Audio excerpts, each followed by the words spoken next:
મહારાજની મૂર્તિની કમાણી.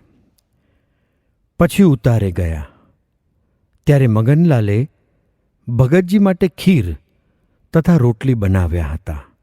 તે જમ્યા. બીજા હરિભક્તો માટે દાળ, ભાત, લાડુ, શાક બનાવ્યા હતા. તે સર્વે જમ્યા. પછી ભગતજી સભામાં પધાર્યા. ત્યાં વૃત્તિઓ ખેંચી 20 માળા ફેરવી અને દરેકને ઉઘાડે નેત્રે મટકા રહિત 20 માળા ફેરવવાની આજ્ઞા કરી.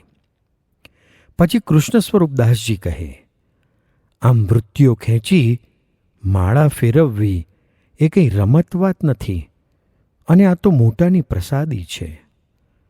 આવવાનો જે અવગુણ લેશે તેના તો કર્મ ફૂટ્યા હું તો જાણું છું. કારણ કે પોતાથી થાય નહીં અને આવા સમર્થનો અવગુણ લે એમાં શું સારું થવાનું છે? એમ ભગતજીનો ઘણો જ મહિમા તેમણે સભામાં કહ્યો. પછી ભગતજીએ સભામાં સાધુને વાત કરી. તમે ગોળ, ઘી, ઘઉં વગેરેનો ભાવ જાણો છો? એમ કહીને પોતે બોલ્યા, એ તો જે એનો વેપારી હોય તે જ જાણે અને અખંડ તેના ભાવ ઉપર દ્રષ્ટિ રાખે, કારણ કે એમાં કમાણી છે. તેમ આપણે સાધુ થયા અને અખંડ ભગવાન તરફ જ દ્રષ્ટિ રાખીએ તો એમાંથી મહારાજની મૂર્તિરૂપી અવિનાશી સુખની કમાણી છે. પણ એ ભાવ સામી અખંડ દ્રષ્ટિ રાખવી જોઈએ. અખંડ ભગવાનને રાખવા અને એક ઘડી પણ ભૂલવા નહીં. ત્યાગી થઈને ભગવાન ભૂલશો ત્યારે ત્યાગ્યું શું? અને એમ વિચાર નથી રહેતો કે હવે તો આજકાલ જરૂર જવું પડશે અને ઠાલા વલખા મારીએ છીએ. એ મોટું અજ્ઞાન છે. માટે એ અજ્ઞાનનો ત્યાગ કરી અખંડ ભગવાન સંભાળવાનો આગ્રહ રાખવો. જો આવો આગ્રહ ન રાખીએ તો પછી શું કમાણા? માટે જો પ્રભુને રાખો તો એ તો રસિયાવાલમ છે. તે ઘડીભર છેટે રહે તેવા નથી. સ્વામી કૃષ્ણ સ્વરૂપદાસજીએ એ વાત સાંભળી કહ્યું, મને પણ તમારી વાતથી એમ થાય છે કે એમ કરીએ. પણ બધા કહેશે કે હવે ઘડપણમાં આંખ મીચતા શીખ્યા. પછી ભગતજી બોલ્યા, એક દિવસ તો વહેલા મોડી જગત તરફ આંખ મીચવાની જ છે, તો વહેલી મીચીને ભગવાન સંભાળવા. જગતની બીક લાગે તો ભગત થવાય નહીં. ભગતને માટે જગત છે જ નહીં. એમ જગત નીકળી જશે પણ કંઈ કઠણ નહીં પડે. એમ કહીને કહે, આ નાના સાધુએ એક દિવસ જે વાતો કરી હતી તે પેટ ઠરી ગયું છે એવી વાતો આવડે છે. પછી યજ્ઞપુરુષ દાસજીને કહે, વાતો કરો. પછી સર્વે સાધુઓએ પણ તેમને અતિ આગ્રહ કર્યો. ભગતજીએ રાજી થઈ શાસ્ત્રીજી મહારાજને માથે હાથ મૂક્યા.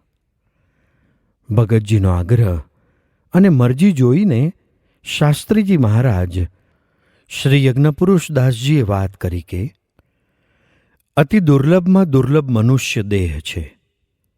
તેમાં સત્સંગ મળવો તે અતિ દુર્લભ છે.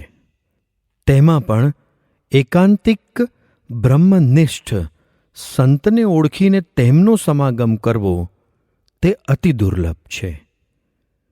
એટલું કર્યું તેણે સર્વે કર્યું અને તેને કલ્યાણમાં કંઈ બાકી નહીં રહે. એમ કહીને શ્લોક બોલ્યા કે પ્રસંગમ મંજરમ પાશમાત્મનઃ કવયો વિદુઃ સ એવ સાધુષુ કૃતો મોક્ષદ્વારમપાવૃતમ. શ્રીમદ્ ભાગવત તૃતીય સ્કંદ અધ્યાય 25 શ્લોક 20. જેવું એ જીવને દેહ અને દેહના સંબંધીને વિશે હેત છે, તેવું જો ભગવાનના એકાંતિક સંતને વિશે થાય તો તેને મોક્ષનું દ્વાર ઉઘાડું થાય છે અને કંઈ અધૂરું રહેતું નથી. આટલું જ કરવાનું છે એમ કહી બંધ રહ્યા. પછી ભગતજી કહે, થોડી વાત કરી પણ એમાં સર્વશાસ્ત્રનો સિદ્ધાંત લાવી મૂક્યો અને બહુ સારી વાત કરી એમ કહી ઊભા થયા અને સભા વચ્ચે સ્વામી પાસે આવીને કહે, રંગ છે સ્વામી એમ કહીને બે હાથ શાસ્ત્રી યજ્ઞ પુરુષદાસજીને માથે મૂક્યા અને બહુ જ રાજી થયા. ત્યારે એક હરિભક્તે ભગતજીને કહ્યું કે તમે તો ગૃહસ્થ છો ને સાધુને માથે હાથ ન મૂકાય, તે કેમ હાથ મૂક્યા? એટલે ભગતજી કહે, મેં નથી મૂક્યા, સહજાનંદ સ્વામીએ મૂક્યા છે. એટલું કહ્યું એટલે તે હરિભક્ત શાંત થઈ ગયા અને ભગતજી તથા શાસ્ત્રી યજ્ઞ પુરુષદાસજીનો અતિ મહિમા સમજ્યા. પછી રાવ સાહેબનો હાથ પકડી ભગતજી ઉતારે આવ્યા અને રાવ સાહેબને કહ્યું, આ શાસ્ત્રી યજ્ઞ પુરુષદાસજી બહુ બુદ્ધિશાળી છે, તે જુઓ ને કેવી સભામાં વાત કરી. ત્યારે રાવ સાહેબ કહે, હા, સાધુ બહુ જ બુદ્ધિશાળી છે અને સભામાં મુદ્દાની વાત કરી. એટલામાં સ્વામી યજ્ઞ પુરુષદાસજી શ્રીજી મહારાજની પ્રસાદીની છત્રી આગળ ઊભા હતા. તેમની પાસે આવીને તેમને જોઈ હસીને બોલ્યા, આવી વાતો સભામાં કરો છો, તે વરતાલ પંક્તિ બહાર કરશે ત્યારે શું કરશો? ત્યારે યજ્ઞ પુરુષદાસજી કહે, બધાનું થશે તે મારું થશે, પણ આવો અવસર ક્યાંથી મળે? પછી ભગતજી ઉતારે ગયા.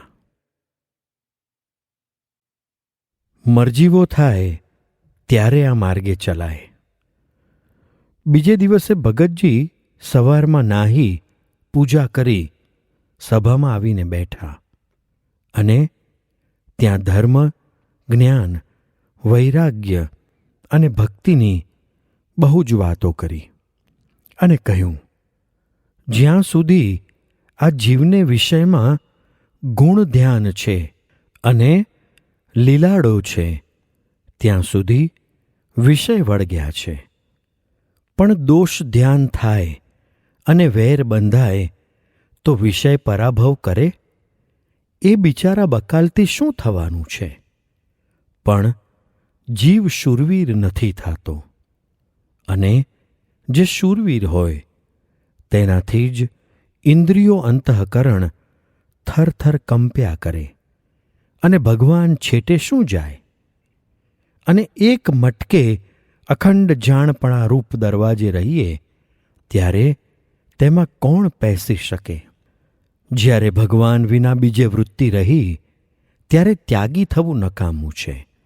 માટે દ્રઢ બ્રહ્મચર્ય પાળવું અને ભગવાન અખંડ રાખવા એ જ કરવાનું છે.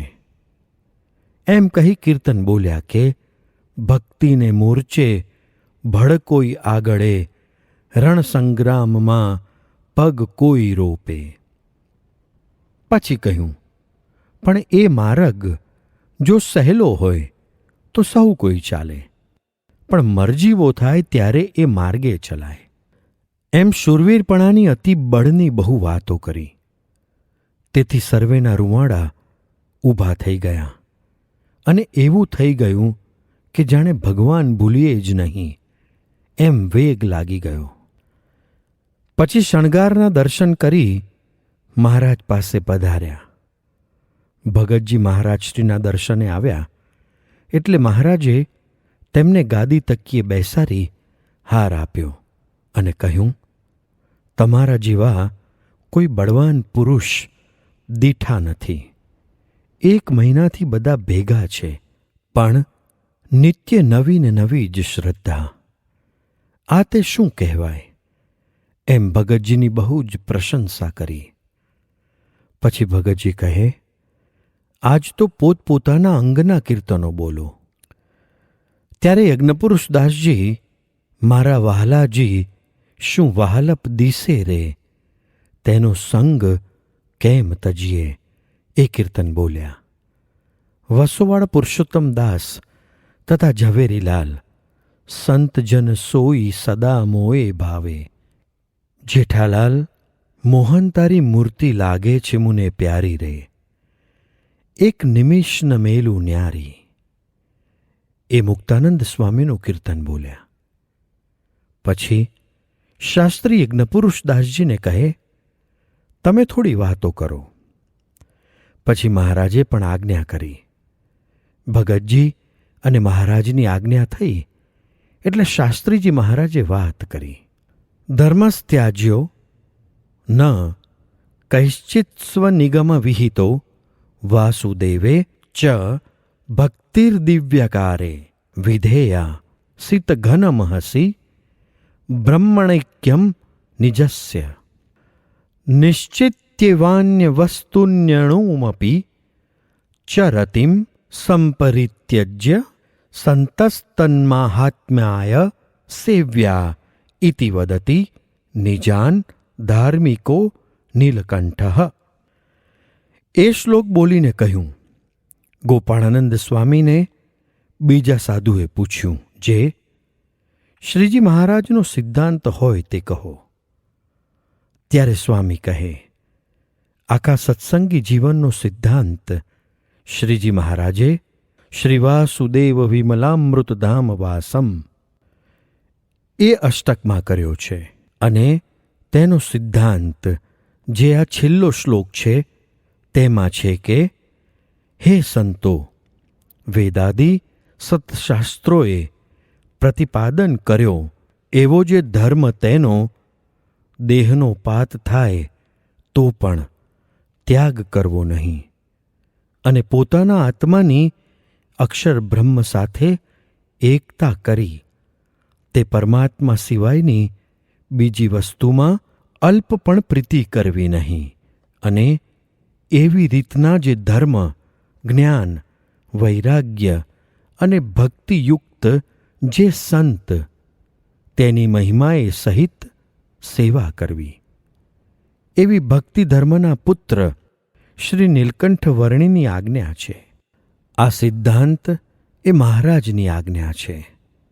તો આપણે સર્વેએ એ સિદ્ધાંત અનુસાર એવા ધર્મ, જ્ઞાન, વૈરાગ્ય અને ભક્તિએ યુક્ત જે એકાંતિક સત્પુરુષ હોય તેમને સેવી લેવા. એટલી વાત કરી. એટલે ભગતજી તથા મહારાજ બહુ જ રાજી થયા. ભગતજી કહે, આ શ્લોકમાં તો શાસ્ત્ર માત્રનો સાર મહારાજે કહી દીધો છે. પછી ભગતજી ત્યાંથી ઉઠ્યા અને રાવ સાહેબનો હાથ ઝાલી ચાલ્યા. રાવ સાહેબને કહે, સદગુરુ કી ભક્તિ કીજે સોઈ, જાકે ધડ પર શિર ન હોય, અતિ કરડા મારગ ચાલે ન કોઈ, કાયર ભાગે ડરી દેવે રોઈ. એમ કહી બોલ્યા, અક્ષરધામમાં ભેગા રહેવું અને બીવું તે કંઈ કામ લાગે? માટે સદ્ગુરુની ભક્તિ કરવી હોય તો શીર કર્મા લ્યો, તો એક દિવસમાં 10 જન્મની ખોટ ટળી જશે. પછી સાધુના આસને દર્શન કરી કૃષ્ણ સ્વરૂપદાસજીના આસને જઈ તેમના દર્શન કરી ઉતારે ગયા.